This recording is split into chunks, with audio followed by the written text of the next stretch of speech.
All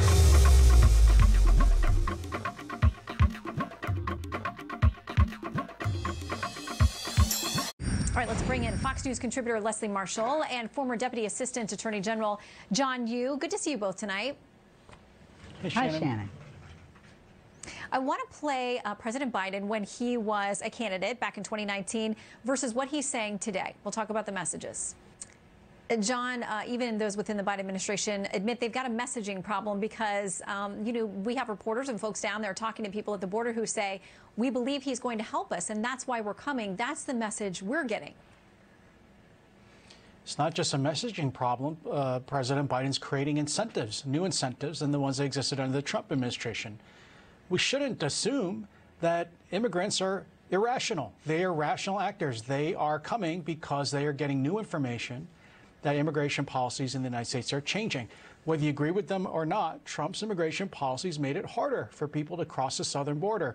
President Biden has overruled the Trump executive orders. He's announced that he's restoring the DACA program. He's introduced a bill that would make it much easier for aliens to become citizens. I don't blame people who want to leave countries where the economy is terrible, where there's a lot of instability, to come to the border. In fact, President Biden's creating incentives, I think, that will make the problem at the border worse and worse, not better.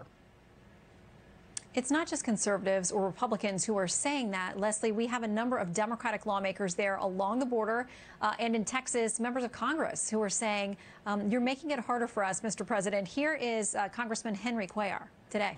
And Leslie, he himself, I think it was by tweet, he put out some video of the border and the situation there. There are enormous crowds and people who feel hopeless and I'm sure are fleeing to a place where they think there will be opportunity for them, to a system that is overloaded. And we're now hearing of thousands of kids being held far beyond the legal limits, being grouped together at convention centers and other places. It's not a situation anybody wants. It's not ideal for these young people.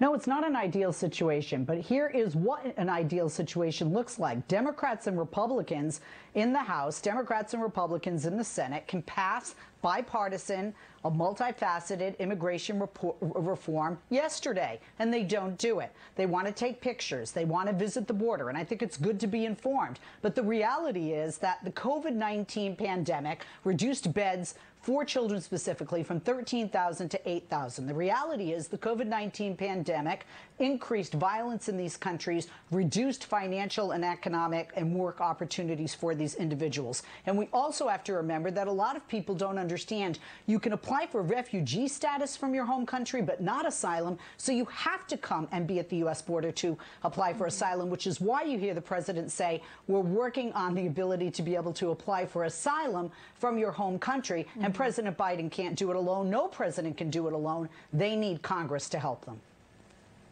I mean, the fact is, though, COVID started up very early in 2020. And, John, this surge started in the last 8 weeks.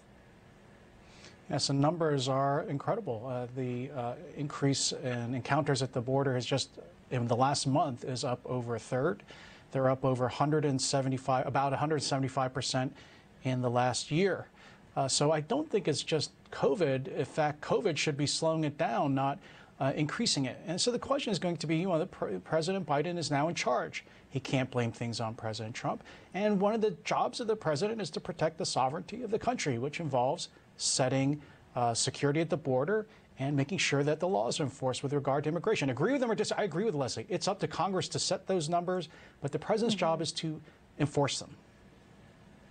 Well, they need to get a lot of things done, including cleaning up the overloaded immigration system, the border, and everything else. And there never seems to be the appetite for the parties to do it, regardless of who's in control. So we'll keep watching and keep asking those questions. Leslie and John, thank you both. Thank you, Shannon. Thanks, Shannon.